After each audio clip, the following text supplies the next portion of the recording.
Horror stories in Hindi में आप सभी का स्वागत है। दोस्तों, अगर आप लोग इस चैनल पर नए हो तो इस चैनल को सब्सक्राइब कर लीजिए।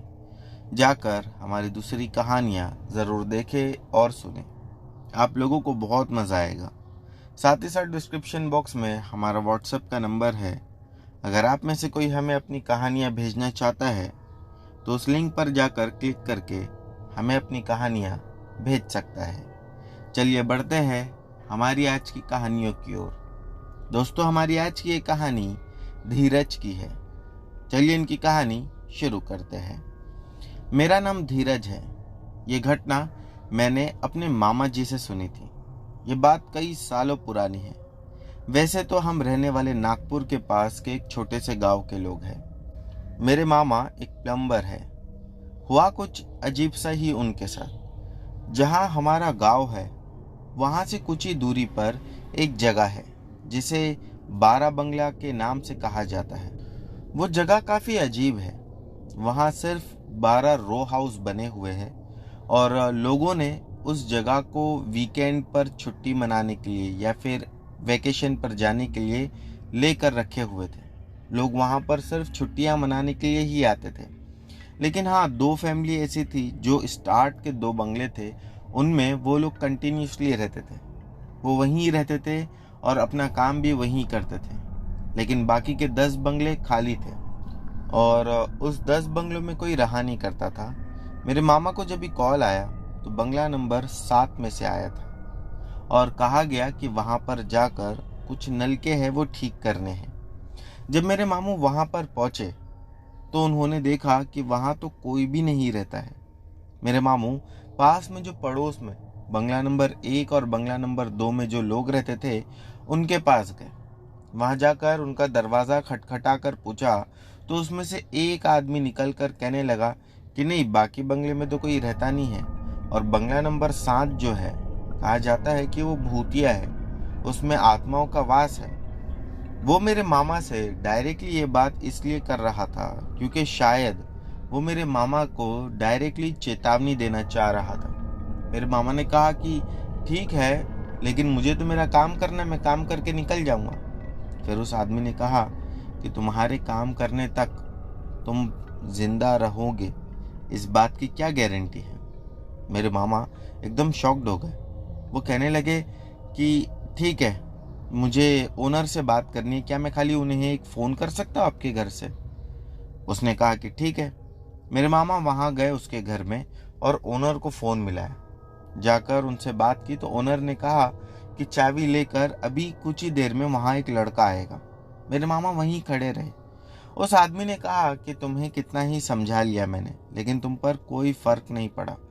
कल को कुछ हो जाए तो मुझे नहीं कहना। मेरे मामा सिर्फ उसकी तरफ देखे और हाँ में अपना सर झुकाया। उसके बाद वो आदमी चाबी लेकर वहां पर पहुंचा। मेरे मामा ने चाबी लिया और दरवाजा खोलकर अंदर गए। वो जो आदमी चाबी लेकर आया था, मेरे मामा ने कहा कि आप भी अंदर आ जाओ। वो कहने लगा नहीं, मैं बाहर खड़े रहूंगा, आप जाकर अपना काम करो, जब तक आपका काम नहीं हो जाता मैं यहीं पास में ही हूँ। और नज़दीक में कोई होटल वगैरह में जाकर वो शायद बैठ गया होगा, क्योंकि जब मेरे मामा ने देखा तो वो पलट कर वहां से जा रहा था। मेरे मामा को डाउट तो हुआ ही तभी भी, लेकिन मेरे मामा काफ़ी गरीब थे। वो ये सोचे कि आज काम करने पर मुझे पैसा मिल जाएगा तो क्या दिक्कत है। टाइम कुछ दोपहर के 2:30-3 बज रहे थे। मेरे मामा अंदर जाकर अपना काम शुरू करने लगे। कुछ 2-3 मिनट ही बीता होगा, मेरे मामा को कुछ आवाज़ें सुनाई दी। वो आवाज़ें छत पर से आ रही थी और ऐसा लग रहा था कि छत पर कोई बड़े हथौड़े से छत पर मार रहा है। मेरे मामा पहले तो 1 मिनट के लिए रुक गए। उन्हें लगा कि शायद ये आवाज़ अपने आप बंद हो जाएगी, लेकिन ऐसा कुछ भी नहीं हुआ। इसीलिए मेरे मामा को खुद जाकर ऊपर देखना पड़ा। जब वो ऊपर जाकर देखे तो वहां कोई नहीं था। मेरे मामा को ये देखकर काफी अजीब लगा कि ये क्या है, ये आवाजें आ रही थी, अब कोई नहीं। मेरे मामा ने आसपास के बंगलों पर भी नजर दौड़ाई तो वहां पर भी कोई नहीं था। मेरे मामा ने नीचे का एक नल का ठीक कर चुका था तब तक, लेकिन जब ये देखकर वो नीचे पहुंचे तो उन्होंने देखा कि जिस नलके को उन्होंने अभी अभी ठीक तरह से लगाकर फिट किया था वो ज़मीन पर टूटा हुआ गिरा था, और एक जो पुराना नलका पहले था जिसमें फॉल्ट था वही नलका अब भी लगा हुआ है, और उसमें से एकदम धीमी मात्रा में पानी बह रहा था। मेरे मामा ने देखा कि ये नलका अपने आप ठीक हो गया, इसमें से तो अब पानी जा रहा है। जैसे ही उन्होंने नल को टच किया कि इसे पूरा चालू कर कर देखते हैं, तो उन्होंने महसूस किया कि उस नलके से पानी की जगह अब खून जाने लग रहा था। वो देखकर एकदम से घबराए और सटपटा कर पीछे हटे, और पीछे हटने में उनका पैर स्लिप हुआ, वो जमीन पर गिर पड़े। उनके सर पर बहुत जोर की चोट आई। उन्होंने खुद को संभाला, उठे, और फिर जब देखने लगे तो जो लाल रंग का पानी था अब वो कहीं गायब हो चुका था। मेरे मामा बताते हैं कि लाल रंग का पानी नहीं, वो खून इस वजह से था क्योंकि जैसे ही वो लाल रंग का पानी बहने लगा नलके में से, तब खून की बदबू उसमें से आ रही थी। मेरे मामा कहने लगे कि जब मैंने उठकर देखा और सब कुछ एकदम नॉर्मल था, तो मैंने नोटिस किया कि वो जो बदबू आ रही थी अब वो भी बंद हो चुकी थी। मेरे मामा दोबारा से काम करना चाहते थे, लेकिन अब उनका मन ही नहीं लग रहा था। वो वॉशरूम के अंदर काम कर रहे थे कि अचानक से उन्होंने देखा वॉशरूम का दरवाजा अपने आप एक जोर की आवाज के साथ बंद हो गया। पहले मेरे मामा को लगा कि हो सकता है हवा की वजह से बंद हो गया रहेगा। वो बाथरूम के पास जाकर दरवाजा खोलने लगे, लेकिन वो दरवाजा खोल ही नहीं रहा था। मेरे मामा वहीं खड़े होकर दरवाजे को ठोकने लगे, लेकिन बाहर तो कोई था ही नहीं। अब उन्हें अंदर सफोकेशन होने लगा। ऐसा लग रहा था कि ऑक्सीजन की कमी होते जा रही है। हालांकि उस बाथरूम में या वॉशरूम में वेंटिलेशन था, फिर भी उन्हें ऑक्सीजन की कमी महसूस हो रही थी। ऐसा लग रहा था कि उनका दम घुट रहा है। ये सब तो फिर भी ठीक था कि अचानक यूं महसूस होने लगा कि किसी ने उनके मुंह पर हाथ रख दिया है और उनकी नाक को भी बंद कर दिया है, जिस वजह से अब वो सांस ही नहीं ले सके। मेरे मामा ने फिर से हिम्मत जुटाई और पूरी ताकत लगाकर वो दरवाजे को खोलने लगे, लेकिन इस बार वो भगवान का नाम भी जप रहे थे। और कहते हैं ना कि बुरी ताकत कितनी ही शक्तिशाली हो, लेकिन भगवान के सामने हर किसी को झुकना पड़ता है। और फिर वो दरवाज़ा मामा से खुल गया। मामा जल्दी से वहाँ से बाहर निकले, और बाहर निकलने के बाद वो घर के मेन डोर के पास आए। वहाँ जाकर उन्होंने देखा तो बाहर कोई नहीं था। वो आदमी जिसने चाबी दिया था वो भी वहाँ पर मौजूद नहीं था। मेरे मामा ने अपना सामान लिया और घर का मेन डोर बंद कर दिया और वहीं खड़े रहे जिसे चाबी देना था। थोड़ी ही देर में वो लड़का आया, उसे चाबी दिया और फिर कहने लगे कि किसी दूसरे से काम करा लेना, मेरे बस का यहाँ नहीं है। मेरे मामा वहाँ से अपने घर तो आ गए। फिर उन्होंने अपने एक दोस्त को इस बारे में बताया, वो भी प्लम्बर ही था। उसने कहा कि ऐसी कई सारी घटनाएं मेरे साथ भी हुई है। जब नई कोई बिल्डिंग्स बनती है और वहाँ पर जाकर उन्हें प्लम्बिंग का काम करना होता है, तो उसका ये कहना था कि कई बार मुझे भी अजीब सी चीज़ें महसूस हुई, जिसमें से एक छोटी सी घटना मैं आप लोगों के साथ शेयर करना चाहूँगा। वो घटना ये थी कि एक नई बिल्डिंग बनी थी खाड़ी के ऊपर, और उस बिल्डिंग के 3 फ्लोर थे। प्लम्बर को जो काम मिला हुआ था तो उसने सबसे पहले 3rd फ्लोर से शुरू किया था नल के लगाने का। जब वो 3rd फ्लोर के घर में गया, पूरी बिल्डिंग ही खाली थी, तो आवाज़ वहाँ पर गूंज रही थी कुछ भी बोलने पर। जब वो वहाँ 3rd फ्लोर के घर में गया तो उसने देखा कि किसी की आवाज़ गूंजते हुए उसे सुनाई दे रही है। लेकिन एक अजीब बात यह थी कि उस बिल्डिंग में उसके अलावा कोई था ही नहीं, तो आवाज़ किसकी गूंज रही थी। उसने थोड़ा ध्यान और लगाया। जब ध्यान लगाकर सुना तो वो आवाज़ उसे वहाँ से निकल जाने के लिए कह रही थी। तभी ही उनके दोस्त ने भी जोर से चिल्लाकर कहा कि मैं यहाँ सिर्फ काम करने आया हूँ, मैं तुम्हें नुकसान नहीं पहुँचाऊंगा। लेकिन इसके बाद में भी वो आवाज़ ने उसे फिर से वहाँ से निकल जाने के लिए कहा। तो उसका कहना यह था कि मैं जानता था आत्माओं से या भूतों से उलझना हम साधारण इंसानों की बस की बात नहीं है। इसीलिए वो इस बार तुरंत ही वहां से निकल गया और फिर उसने उस बिल्डिंग का कॉन्ट्रैक्ट छोड़ दिया। दोस्तों, ये थी धीरज की कहानी। बढ़ते हैं अगली कहानी की ओर। दोस्तों, हमारी अगली कहानी दीपक की है। चलिए इनकी कहानी शुरू करते हैं। मेरा नाम दीपक है। आज जो घटना मैं आप लोगों को बताने जा रहा हूँ, ये एक टापू की घटना है। ये बात कई साल पुरानी है। मैंने अपने पिताजी से सुनी थी और मेरे पिताजी ने अपने पिताजी से सुनी थी। कई साल पुरानी बात है, जब कुछ मछुआरे मिलकर मछली पकड़ने के लिए समंदर में गए हुए थे अपनी नाव पर बैठकर। वहां वो लोग जब मछली पकड़ रहे थे, तभी उन्हें दूर एक छोटा सा टापू दिखाई दिया।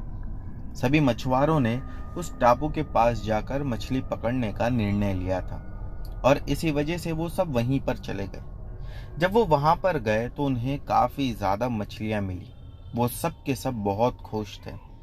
अब शाम हो चुकी थी, कुछ 7 बज चुके थे।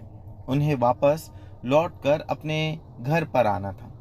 जब वहां से वो लोग नाव निकालने लगे और आगे बढ़ने लगे, तब अचानक से नाव का इंजन खराब हो गया और नाव आगे बढ़ ही नहीं रही थी। कुछ लोग उसमें से ऐसे थे जो समंदर में कूदकर नाव के इंजन को चेक कर रहे थे, लेकिन फिर भी कोई फर्क नहीं था। मेरे पिताजी के पिताजी ने जब उन्हें ये घटना बताई, तो मेरे पिताजी बताते हैं कि सिर्फ मुझे एक बात पर आश्चर्य हुआ था, और वो ये थी कि नाव का इंजन तो नहीं चल रहा था, लेकिन नाव अपने आप पीछे जा रही थी उसी टापू की ओर जिस टापू के पास इन लोगों ने मछली पकड़ी थी। और ऐसा लग रहा था कि कोई अदृश्य शक्ति, जो कि बहुत ज्यादा ही शक्तिशाली है, वो धक्का देकर उनकी नाव को पीछे उस टापू के पास ले जाना चाह रही है। सब के सब नाव में काफी ज्यादा डरे हुए थे कि ये क्या हो रहा है। उनमें से एक आदमी था जिसने कहा कि टापू पर कुछ दिखाई दे रहा है।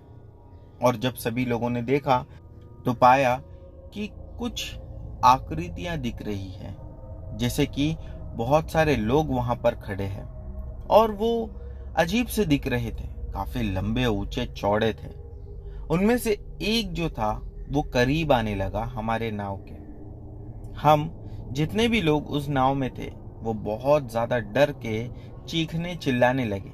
जैसा होता है कि पैनिक हो जाते हैं लोग। और उनमें से एक आदमी वो तो समंदर में कूद गया कि मैं यहाँ से तैर कर चला जाऊंगा अपनी जान बचाने। वो जान चुका था कि ये इंसान तो हो ही नहीं सकते हैं, लेकिन वो भी ऐसे ही जितना हाथ पैर चलाता आगे बढ़ने, उतना ही पीछे होते जाता। और फिर कुछ ही देर में हमारी बोट और वो आदमी जो कि समंदर में कूदा था, उसकी लाश उसी टापू पर आकर रुक गई। हम सब के सब वहां पर खड़े थे। वो मिट्टी काफी ज्यादा थी, शायद इस वजह से हमारी बोट भी उसमें अटक गई थी। जितने भी लोग थे वो सब के सब बोट से नीचे उतरे और जो बड़ी बड़ी आकृतियां दिख रही थी उनसे बचने के लिए इधर उधर जाने लगे। तब थोड़ी दूरी पर हटने के बाद उन लोगों ने देखा कि वो सारी की सारी आकृतियां बोट में चढ़ चुकी है और जितनी भी मछलियां नाव में थी वो सब के सब मछली निकालकर वो लोग खाने लगे। ये उन लोगों ने अपनी लाइफ में पहली बार देखा था। फिर वो सब के सब जान बचाना तो चाहते थे, लेकिन अब वहां पर रह भी नहीं सकते थे। फिर उनमें से एक ने देखा कि वो सब के सब आकृति बोट से निकलकर कहीं टापू में गुम हो गई। ये देखकर वो लोग बहुत ज्यादा घबरा गए और उसके बाद जल्दी से वहां से निकलने का फैसला किया। सब के सब दोबारा ही बोट में जाकर बैठे और वहां से निकलकर अपने घर के लिए आने लगे। कुछ ही देर में वो लोग वहां से निकल चुके थे, लेकिन एक अजीब सी बात इसमें यह भी हुई कि उसके बाद जब भी उसी नाव में जाते मछली पकड़ने और जब मछली पकड़ चुके होते, तब वो नाव अपने आप उसी टापू की ओर ले जाना चाहती थी सबके सबको। कई बार तो ऐसा हुआ कि अगर मछलियां उस नाव में रखी जाती पकड़ने के बाद और समंदर के किनारे लाया जाता तो मछलियां या तो कम हो जाती या फिर पूरी की पूरी मछलियां गायब हो जाती। ये बात सबकी ही समझ के बाहर थी। और फिर एक आदमी ने इसी घटना के बारे में अपने एक दोस्त को बताया। उसके दोस्त ने कहा कि हो ना हो, ये समंदर के भूत जो होते हैं ये मछलियां ही खाते हैं। तो उसने कहा कि समंदर के भूत, ये तो मैं पहली बार सुन रहा हूँ। वो कहने लगा, हाँ, कुछ भूत पिशाच ऐसे होते हैं जो मछलियां भी खाते हैं। फिर उसने एक आदमी को बुलाया जो कि झाड़ फूक करना जानता था। उसने आने के बाद जब नाव को देखा तो उसने कहा कि अब इस नाव को या तो किसी को बेच दो या फिर इसे तोड़ दो, क्योंकि अब तुम जब भी इस नाव में मछली पकड़ने के लिए जाओगे तो वो आकृतियां या फिर वो भूत तुम्हारी मछलियां ऐसे ही चोरी कर करके खाते रहेंगे और तुम्हें सिर्फ नुकसान होगा। उन लोगों ने उसकी उस समय तो बात को नहीं माना। 2 लोग उनमें से ऐसे थे जिन्होंने एक रात में जाकर उस टापू पर उन भूतों से बात करने का सोचा। मैं जानता हूँ ये सुनने में काफी अजीब लग रहा है, लेकिन मेरे पिताजी बताते हैं कि जो पुराने जमाने के लोग हुआ करते थे वो काफी जिद्दी होते थे। मना करने के बावजूद भी वो मानते नहीं थे और इसी वजह से वो 2 के 2 वहां से निकल गए। जब रात में वो बोट लेकर वहां पर पहुंचे, नाव में कोई मछली नहीं थी। कहते हैं कि उनमें से एक तो वापस आया, लेकिन दूसरा कभी भी लौट कर नहीं आया। और जो वापस आया था लौट कर, उसका ये कहना था कि जब हम वहां पर गए तो कई सारी आकृतियां फिर से हमें उस टापू पर दिखाई दी। हमने जाकर उनसे बात करना चाहा, लेकिन वो सब के सब नाव पर चढ़ गए और वो शायद मछलियां ढूंढने लगे।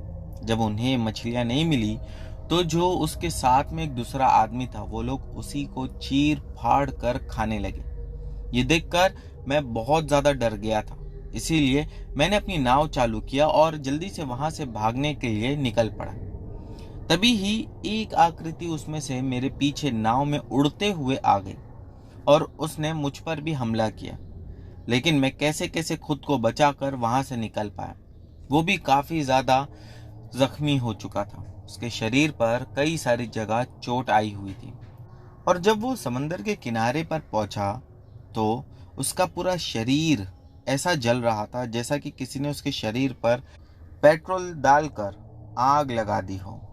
वो जलन से चीख रहा था, तड़प रहा था और अगले ही 10 से 20 मिनट के अंदर वो मारा गया। उसके बाद उस बोट की भी बहुत बुरी हालत हुई। कहते हैं कि वो बोट अपने आप ही पानी में टूटकर डूब गई। ये सभी लोगों ने देखा जो उस समय वहां पर मौजूद थे। फिर कहा जाता है कि उस टापू के आसपास भी कोई नहीं जाता था। तो दोस्तों, ये थी दीपक जी की घटना। बढ़ते हैं हमारी अगली कहानी की ओर। दोस्तों, हमारी अगली कहानी राजन की है। इन्होंने पहले भी हमारे चैनल के साथ कहानियां शेयर कर रखी है। चलिए बढ़ते हैं इनकी कहानियों की ओर। यह घटना आज से कई साल पुरानी है। बात है 1991 की। उस समय कहा जाता था कि हमारा जो गांव था उसके एक साइड तो कब्रिस्तान था, जो कि हमारे गांव के लिए भी यूज होता था, और जो हमारे साथ में लगकर दूसरा गांव था, वो गांव के भी लोग अपने मुर्दों को उसी में दफनाते थे। और जो हमारे गांव का दूसरा साइड था, वहां पर शमशान घाट था। कहते हैं कि हमारे गांव में बहुत सारी आत्माएं भटकती थी। ये बात में कितनी सच्चाई थी ये तो हम नहीं जानते, लेकिन हाँ, कई सारी अफवाहें हमारे गांव के बारे में थी। और कुछ हमारे गांव के पुराने लोग ये बात कहते थे कि गांव में उन लोगों ने आत्माओं को देखा है या महसूस किया है। ऐसे कई सारे एनकाउंटर विद घोस्ट की कहानियां हमारे गांव में सुनने को मिलती थी।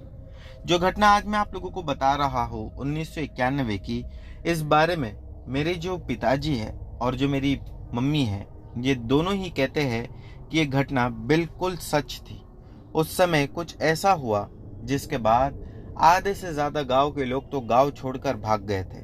चलिए अब घटना पर आते हैं। उस समय एक औरत की मृत्यु हुई थी, लेकिन उसकी मौत बहुत रहस्यमय तरीके से हुई। एक रात गांव में जब सभी लोग सो रहे थे, तब उसके घर से चीखने चिल्लाने की आवाजें आई और जब सुबह में गांव के लोगों ने जाकर देखा तो उसकी बॉडी वहां पर कटी फटी थी। उसकी बॉडी इतनी बुरी कंडीशन में थी कि उसके शरीर से उसके मांस के टुकड़े अलग अलग निकल कर पड़े हुए थे। उसकी हड्डियों से उसका मांस अलग हो चुका था। इतनी बुरी मौत कौन किसे दे सकता है ये तो कोई नहीं जानता। वहां पर लोगों ने कई सारी जगह पर पूछताछ की, लेकिन कुछ भी पता ना चला। वो औरत और उसका आदमी कई साल पहले साथ में रहते थे, लेकिन एक दिन उसके आदमी की मौत हो गई थी। उसके बाद वो औरत अकेले ही रहती थी। गांव के लोग उसे ताना भी देते थे कि ये बांझ औरत है, इससे बच्चे नहीं होते हैं। लोगों का बहुत अलग नजरिया था उसे लेकर। लेकिन जब उसकी मौत इतनी बुरी हालत में हुई, जो लोग उसे ताने देते थे वो भी उसकी लाश को देखकर रो रहे थे कि कोई किसे इतनी बुरी मौत कैसे दे सकता है। उसकी नाक उसके जिस्म से अलग हो चुकी थी, उसके कान अलग पड़े हुए थे।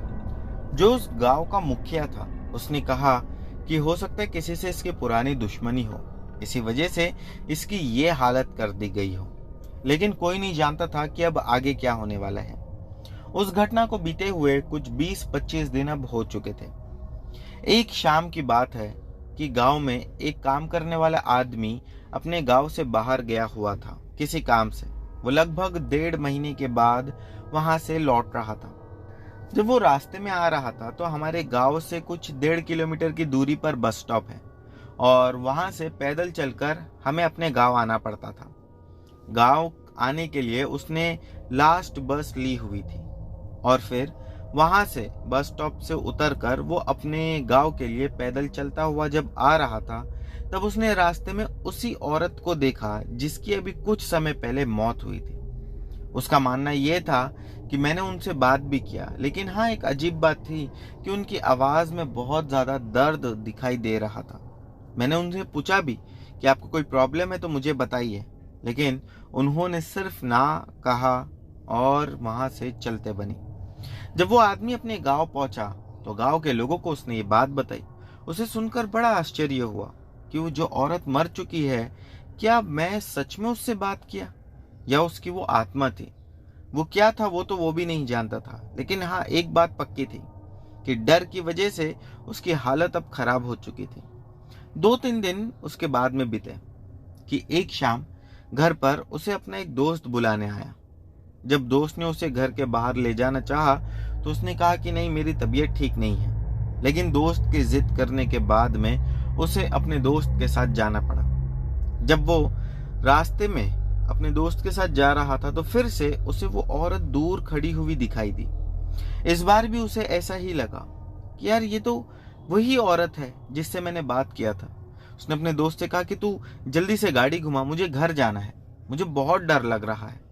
लेकिन उसका दोस्त उसकी बात ना मानते हुए गाड़ी को आगे ही ले गया और कुछ ही देर में दोनों का एक्सीडेंट हो गया। दोनों को काफी चोटें आई।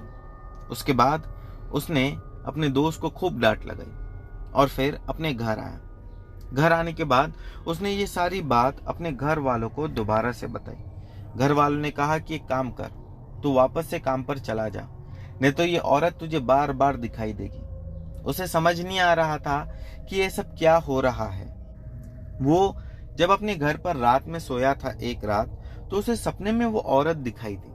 अब उसे समझ नहीं आया कि ये औरत मुझे सपने में क्यों दिखाई दे रही है।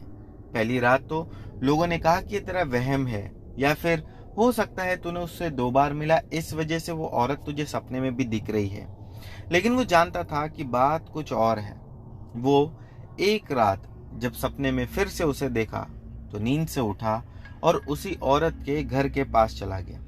वहां जाकर वो खड़ा होकर जोर से चीखने चिल्लाने लगा कि कौन है और तुम मुझसे क्या चाहती हो, क्यों मेरे सपने में आ रही हो बार बार। तब उसने देखा कि जो उसका घर था वो घर का दरवाजा अपने आप खुला और अंदर से एक बहुत ही बुरी बदबू आने लगी। वो फिर भी हिम्मत जुटाकर घर के अंदर गया। जब अंदर गया तो उसने देखा कि वो औरत ही उसके सामने खड़ी हुई थी। उसने उससे पूछा कि मैंने तुम्हारा क्या बिगाड़ा है, तुम मुझे क्यों परेशान कर रहे हो। वो औरत ने उससे एक ही बात कही कि जिसने मुझे मारा है तू उसी के साथ घूम रहा था। उसने कहा कि मैं किसके साथ घूमा, और अचानक से फिर उसे याद आया कि शायद ये मेरे दोस्त की बात कर रही है। उसे बहुत अजीब लगा, क्योंकि जो उसका दोस्त था वो काफी अच्छा था, वो ऐसा कर ही नहीं सकता था। उस आदमी ने उस औरत से कहा कि नहीं, मेरा दोस्त ऐसा कर ही नहीं सकता है। उस औरत ने कहा कि तेरा दोस्त कई दिन से मेरे पीछे पड़ा था, लेकिन मैं उसे मना करती थी। मैंने उससे कहा कि मुझे ना ही तो तुझसे शादी करनी है और ना ही तेरे साथ रहना है, मेरा पीछा छोड़ दे। और उसने 4 लोगों को लाकर मेरी ये हालत कर दी। ये सुनकर उसे काफी ज्यादा दुख हुआ। वो लड़का तुरंत ही अपने दोस्त के पास गया और उससे जाके पूछा। उसका दोस्त ने कहा कि नहीं, मैंने तो ऐसा कुछ भी नहीं किया। और उसके बाद गांव में मौत का तांडव शुरू हुआ। एक के बाद एक गांव में मौत होने लगी, और जिस किसी की भी मौत होती वो सभी के साथ यही होता कि उसके शरीर से उसके मांस के टुकड़े अलग मिलते, उसके हाथ काट दिए जाते, उसकी नाक काट दी जाती। लोग समझ ही नहीं पा रहे थे ये क्या हो रहा था। और फिर उस लड़के ने, जिसने उस औरत से मिला था, उसने सारी बात गांव वालों को बताई। फिर गांव के लोगों ने उसके दोस्त को बुलाकर पूछा। उसके दोस्त ने कहा कि नहीं, मैं तो यहाँ था ही नहीं, मैं बाहर था। गांव के लोगों के मन में इतनी ज्यादा दहशत हो गई थी उस आत्मा से कि लोगों ने अपना गांव खाली करके दूसरी जगह शिफ्ट हो गए। और जो उसका दोस्त था वो कहीं दूसरी जगह पर जाकर रहने लगा। वो गांव में नहीं रहता था। गांव वालों को इस बात का थोड़ा आश्चर्य हुआ कि ये दूर जाकर क्यों रहता है, कभी कभी गांव में आता है मिलने के लिए। फिर एक दिन गांव के लोगों ने उसे पकड़कर उसी औरत के पास ले जाने का निर्णय लिया। रात के कुछ 10 बजे के आसपास गांव के लोगों ने उसे पकड़ा और उस औरत के घर पर ले गए। वहां ले जाने के बाद उन लोगों ने देखा कि उस औरत ने कहा सबसे पहले कि तू अपना जुर्म कबूल कर। वो डर के मारे अपना सारा जुर्म कबूल किया। और फिर उस औरत की आत्मा ने उन लोगों से कहा, अब तुम यहाँ से चले जाओ, अब जो भी करना है वो मैं करूंगी। गांव के लोग उस आदमी को उसी कमरे में छोड़कर जब वहां से लौटने लगे तो उन्हें भी पीछे से चीखने चिल्लाने की, दर्द की आवाजें बिल्कुल साफ सुनाई दी। अगले दिन जब गांव के लोगों ने आकर उसका दरवाजा खोला तो उसकी लाश भी वैसे ही पड़ी मिली जैसे कि उस औरत की लाश मिली थी। कहा जाता था कि उस आत्मा ने अपना बदला ले ली।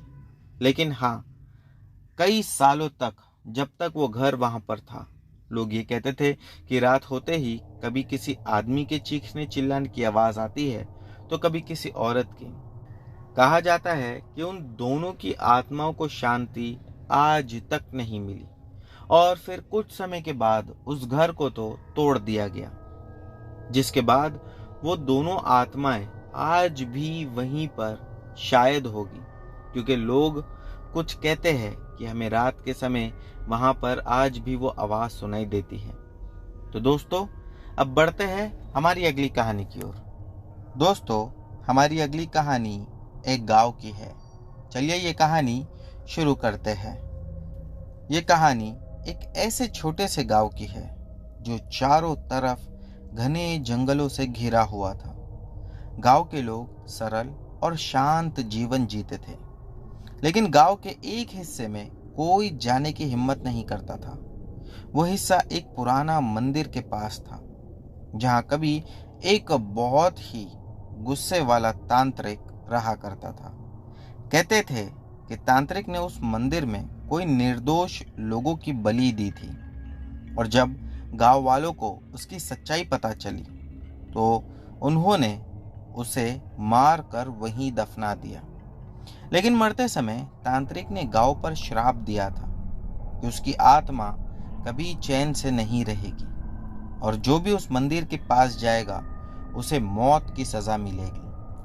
कई सालों से गांव में किसी ने उस तरफ जाने की हिम्मत नहीं की, लेकिन राघव, एक नया लड़का जो गांव के अंधविश्वासियों पर यकीन नहीं करता था, उसने तय किया कि वो मंदिर के पास जाकर इन कहानियों की सच्चाई का पता लगाएगा। गांव वालों ने उसे बहुत समझाया, पर राघव नहीं माना। उसने अपने कुछ दोस्तों के साथ मंदिर जाने का निर्णय किया। रात के समय राघव और उसके दोस्त एक मशाल जलाकर मंदिर की ओर बढ़े। जैसे ही वो मंदिर के पास पहुंचे, एक अजीब सन्नाटा वहां पर पसरा पड़ा था। चारों तरफ ठंडी हवाएं चलने लगी और उन्हें ऐसा महसूस हुआ जैसा कि कोई उन्हें दूर से देख रहा है। और इसी वजह से उन दोस्तों में से कुछ ने तो वापस जाने की बात कही, लेकिन राघव ने उनका मजाक उड़ाते हुए उन्हें आगे बढ़ने के लिए मजबूर किया। मंदिर के अंदर घुसते ही अचानक दरवाजे जोर से बंद हो गए। अब वह दरवाजे फंस चुके थे। मंदिर की दीवारों पर तांत्रिक की बलि की हुई आत्माओं की चीखें सुनाई देने लगी। हवा में एक अजीब सी बदबू फैल गई, जैसे किसी पुराने शव की सड़न हो। तभी एक भारी आवाज गूंज उठी, कौन है जो मेरी शांति भंग करने आया है? राघव के दोस्तों के चेहरे पर डर बिल्कुल साफ दिखने लगा। उन्होंने दरवाजा खोलने की कोशिश की, लेकिन दरवाजा अंदर से बंद हो चुका था। अचानक मंदिर के बीचों बीच एक काले साए की आकृति प्रकट हुई। वो तांत्रिक की आत्मा ही थी, जो अपने श्राप को पूरा करने आई थी। राघव ने अपने दोस्तों को हिम्मत दी कि यह सब हमारा भ्रम है और जल्दी ये सब खत्म हो जाएगा। लेकिन जैसे ही वो तांत्रिक के पास गया, उसकी मशाल अपने आप बुझ गई और चारों ओर अंधेरा छा गया। उसके दोस्तों ने देखा कि राघव तांत्रिक की आत्मा के सामने बेबस खड़ा है। तभी तांत्रिक की आत्मा ने जोर से चिल्लाते हुए कहा, तुमने मुझे जगाया है, अब तुम्हें इसका परिणाम भुगतना होगा। और उसके बाद राघव जमीन पर गिर पड़ा, जिसके बाद उसकी हालत काफी ज्यादा खराब हो चुकी थी। अब उसके दोस्त ये नहीं समझ पा रहे थे कि राघव को हुआ क्या है। वो राघव को बचाने जाना चाहते थे, लेकिन वहां पर उसी तांत्रिक की आत्मा भी खड़ी थी। वो किसी तरह अपने आप को बचाते या राघव को, ये बड़ी दुविधा थी। और जो तांत्रिक की आत्मा थी, वो जोरों से चीख रही थी, चिल्ला रही थी। इसी वजह से उन लोगों के मन में डर दुगना हो चुका था। तभी ही एक दोस्त भागने की कोशिश करने में मंदिर के दरवाजे के पास पहुंचा, तो बाकी सभी दोस्त भी उसे देखकर अपनी जान बचाने उसी दरवाजे के पास भागे और किसी तरह वो लोग दरवाजे को तोड़कर वहां से बाहर निकलने में सफल हो गए। अगले दिन जब गांव वाले मंदिर पहुंचे तो उन्होंने राघव का वहीं पर कटा फटा शरीर पाया। राघव की मौत के बाद से गांव के लोगों ने और भी ज्यादा डर के मारे उस मंदिर के पास जाने के लिए भी सभी को मना कर दिया। कहा जाता है कि उसके बाद लगभग 15 से 20 सालों तक वो मंदिर वैसी ही थी और उसके पास कोई नहीं जाता था। लगभग 1995 के आसपास उस मंदिर को तोड़कर पूरी तरह से वहां डेवलपमेंट किया गया था। तो दोस्तों, अब बढ़ते हैं हमारी अगली कहानी की ओर। दोस्तों, हमारी जो अगली कहानी है ये एक हवेली की है। चलिए कहानी शुरू करते हैं। ये कहानी एक छोटे शहर की है, जहां एक पुरानी खंडर हवेली थी। हवेली को लोग पिशाच की या भूत की चुड़ैल की हवेली के नाम से जानते थे। सालों से उस हवेली में कोई नहीं गया था, क्योंकि कहा जाता था कि वहां एक भूत है जो रात में जागता है और जिसने भी उसे देखा वो कभी लौट कर नहीं आया। कुछ लोग कहते थे कि वो भूत लोगों का खून पी जाता है, कुछ उसे छलावे का नाम देते थे। लेकिन उसी में एक लड़का जो कि काफी ज्यादा उस चीज को जानने की जिज्ञासा रखता था, उसने कहा कि अब हम इतने ज्यादा आगे बढ़ चुके हैं और अब भी तुम लोग यहाँ पर भूत प्रेत पर विश्वास रखते हो। उसने अपने एक दोस्त से कहा कि हवेली में रात बिताने का फैसला मैंने कर चुका हूँ, तो मेरे साथ चलेगा तो अच्छा है, तो नहीं चलेगा तो मैं अकेले जाऊंगा। उसके दोस्तों ने उसे बहुत समझाया, लेकिन वो मानने को तैयार ही नहीं था। उसने अकेले ही उस रहस्यमय हवेली में रात बिताने की ठान ली। शाम को रवि अपने साथ एक टॉर्च और कुछ जरूरी सामान लेकर हवेली पहुंचा। हवेली के दरवाजे पर जाले लगे हुए थे। चारों तरफ अजीब सा सन्नाटा था। जब उसने दरवाजा खोला तो वो एक चिरमिराती हुई आवाज के साथ वो दरवाजा खोला। जैसे ही दरवाजा खोला, ऐसा लगा कि वो कश्मीर में खड़ा है। काफी ज्यादा ठंड अब उसे महसूस हो रही थी। अंदर घुसते ही उसे एक बार को लगा कि जिस भूत के बारे में गांव के लोग बात करते थे, शायद वो भूत कहीं मेरे आसपास ही है, क्योंकि उसके पैरों पे ऐसा लगने लगा कि किसी ने छुआ और वहां से आगे निकल गया। लेकिन अंधेरे होने की वजह से उसने खुद को समझाया कि हो सकता है कि चौवा होगा, और इसे नजरअंदाज कर दिया। फिर हवेली के अंदर की गहराई तक चला गया। रात होते ही हवेली में अजीब घटनाएं होने लगी। हवाओं के साथ किसी के चलने की आवाज आने लगी। दरवाजे अपने आप बंद होने लगे और फर्श पर किसी के खून के निशान अब दिखाई देने लगे। रवि का दिल तेजी से धड़कने लगा, लेकिन वो खुद को बहादुर दिखाने की कोशिश कर रहा था। अचानक उसे ऊपर की मंजिल से किसी के चीखने की आवाज सुनाई दी। रवि ने टॉर्च लेकर उस दिशा में देखा और बिना सोचे समझे ऊपर जाने का फैसला किया। ऊपरी मंजिल पर पहुंचते ही उसकी नजर एक काले साए पर पड़ी, जो हवा में तैर रहा था। रवि का शरीर कांपने लगा। वो साया धीरे धीरे उसकी ओर बढ़ रहा था। तभी हवेली में एक जोरदार आवाज गूंजी, तुम यहां क्यों आए हो? अब तुम्हारा अंत नजदीक है। रवि ने भागने की कोशिश की, लेकिन उसके पैर जैसे जमीन में धंस चुके थे। साया उसके करीब आता गया और अचानक अंधेरे में कहीं गायब हो गया। लेकिन रवि का शरीर ठंडा पड़ चुका था। उसकी टॉर्च जमीन पर गिर गई और अगले ही पल वह हवेली की दीवार से टकराकर गिर पड़ा। सुबह जब रवि के दोस्तों ने हवेली के अंदर आकर उसे ढूंढा, तो उन्होंने उसे हवेली के दरवाजे पर बेहोश पाया। रवि जिंदा तो था, लेकिन उसका मानसिक संतुलन अब बिगड़ चुका था। वो बार बार एक ही बात बड़बड़ा रहा था, वो आ रहा है, वो पिशाच आ रहा है, अब मुझे वो जान से मार देगा। उस दिन के बाद से हवेली की दहशत और भी बढ़ गई और कोई भी उस हवेली के करीब जाने की हिम्मत नहीं करता। कहते हैं कि पिशाच शायद अब भी वहां पर रहता होगा, किसी और को अपना शिकार बनाने का इंतजार कर रहा होगा। तो दोस्तों, ये थी हमारी आज की सभी कहानियां। उम्मीद करता हूँ कि आप लोगों को पसंद आई होगी। दोस्तों, इनमें से जो भी कहानी आप लोगों को अच्छी लगी हो, उसके बारे में कमेंट सेक्शन में लिखना मत भूलना। चैनल पर नए हो तो बिना सब्सक्राइब किए मत जाना। मिलते हैं हमारी अगली वीडियो में।